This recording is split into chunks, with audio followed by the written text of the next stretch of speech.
દર્શક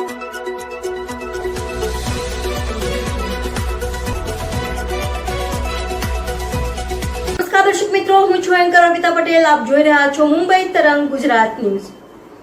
જોતા રહો ગુજરાતની તમામ અપડેટ સૌથી પહેલા મુંબઈ તરંગ ન્યૂઝ ચેનલ પર.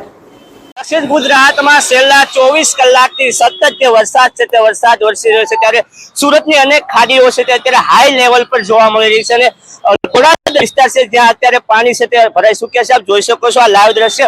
આ વિસ્તાર છે પર્વત પાટિયાથી લઈને ડિંડોલીને જોડતો આ રૂટ છે તે રૂટ પર અત્યારે સંપૂર્ણ રીતે પાણી ફરી વળ્યા છે. ખાસ કરીને ગોળાદરા વિસ્તારના આ દ્રશ્ય તમે જોઈ શકો છો. અત્યારે રિક્ષા છે, ટેમ્પો છે તે પાણીમાં ગરકાવ થઈ ચૂક્યા હોય તેવા દ્રશ્ય સામે આવ્યા છે.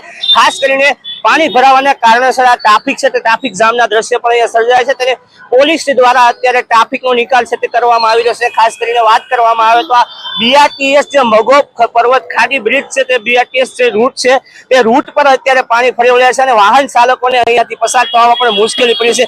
હું પણ અત્યારે તમે જોઈ શકો છો આ પાણીમાં જ ઉભો છું. ત્યાં ખાડી પુલની અનેક સંકલન બેઠકો થઈ હતી ગોળાદરા વિસ્તારની. જે દર વર્ષની જે સમસ્યા છે એ જ સમસ્યા હજી ઊભી છે.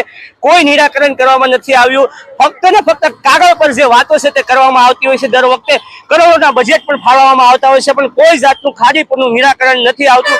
આ જે દ્રશ્ય છે તે તમને બતાવીશું. હજી આ પાણી જે છે તે થોડા સમય પહેલા જ અહીંયા ખાડીપુર આવ્યું હતું અને ફરી એકવાર આ ખાડીપુરના દ્રશ્ય અહીંયા સામે આવી રહ્યા છે. ત્યારે તંત્ર હવે ક્યારે સુધરશે તેવા જોવાનું રહેશે.